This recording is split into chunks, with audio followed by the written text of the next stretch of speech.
A fé é o firme fundamento das coisas que se esperam e a prova das coisas que se não veem, porque por ela os antigos alcançaram testemunho.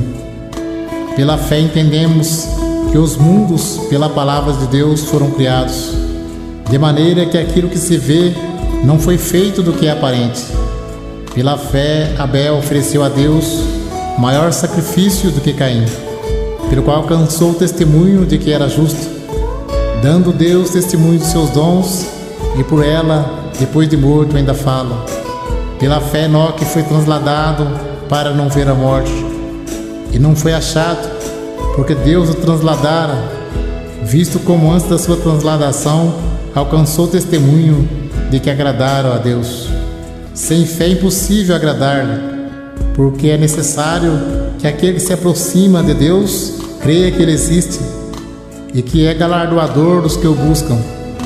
Pela fé, Noé, divinamente avisado das coisas que ainda se não viam, temeu e, para a salvação da sua família, preparou a arca, pela qual condenou o mundo e foi feito herdeiro da justiça, que é segundo a fé.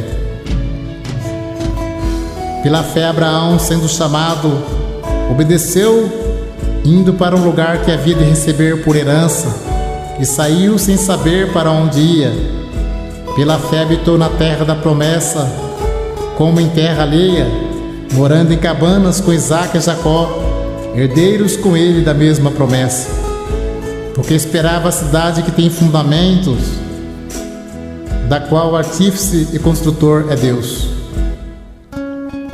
Pela fé também a mesma Sara recebeu a virtude de conceber e deu à luz já fora da idade, porquanto teve por fiel aquele que lhe tinha prometido.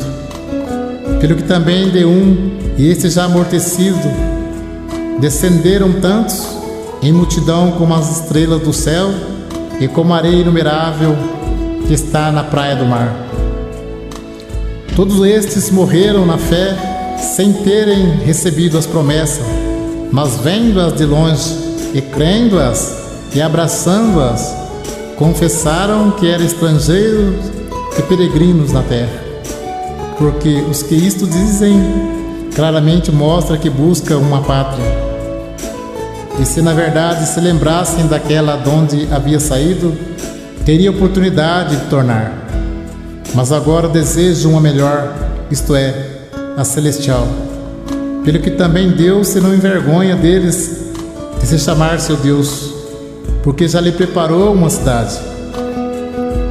Pela fé ofereceu Abraão a Isaque quando foi provado. Sim, aquele que recebera as promessas ofereceu o seu unigênito, sendo-lhe dito: em Isaque será chamada a tua descendência. Considerou que Deus era poderoso para até dos mortos o ressuscitar. E daí também em figura ele o recobrou. Pela fé, Isaque abençoou Jacó e Esaú no tocante às coisas futuras. Pela fé, Jacó, próximo da morte, abençoou cada um dos filhos de José e adorou encostando a ponta do seu bordão. Pela fé, José, próximo da morte, fez menção da saída dos filhos de Israel e deu ordem acerca dos seus ossos. Pela fé, Moisés, já nascido, foi escondido 3 meses por seus pais, porque viram que era um menino formoso e não temeram o mandamento do rei. Pela fé, Moisés, sendo já grande, recusou ser chamado filho da filha de Faraó, escolhendo antes ser maltratado com o povo de Deus, do que por um pouco de tempo ter o gozo do pecado, tendo por maiores riqueza o vitupério de Cristo do que os tesouros do Egito, porque tinha em vista a recompensa. Pela fé deixou o Egito, não temendo a ira do rei, porque ficou firme como vendo o invisível. Pela fé celebrou a Páscoa e a aspersão do sangue, para que o destruidor dos primogênitos não lhe tocasse. Pela fé passaram o mar vermelho como por terra seca, porque intentando os egípcios se afogaram. Pela fé caíram os muros de Jericó, sendo rodeado durante 7 dias. Pela fé Raabe, a meretriz, não pereceu com os incrédulos, acolhendo em paz os espias. E que mais direi?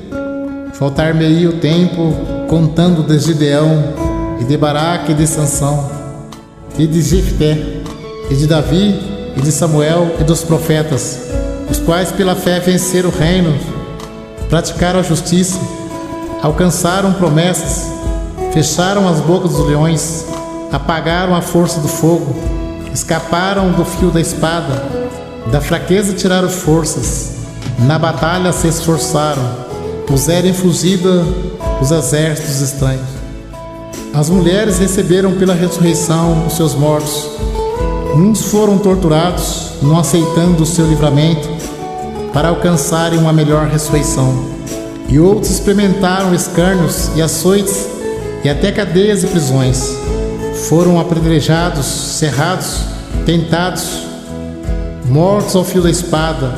Andaram vestidos de peles de ovelhas e de cabras, desamparados, aflitos e maltratados, dos quais o mundo não era digno, errantes pelos desertos e montes e pelas covas e cavernas da terra.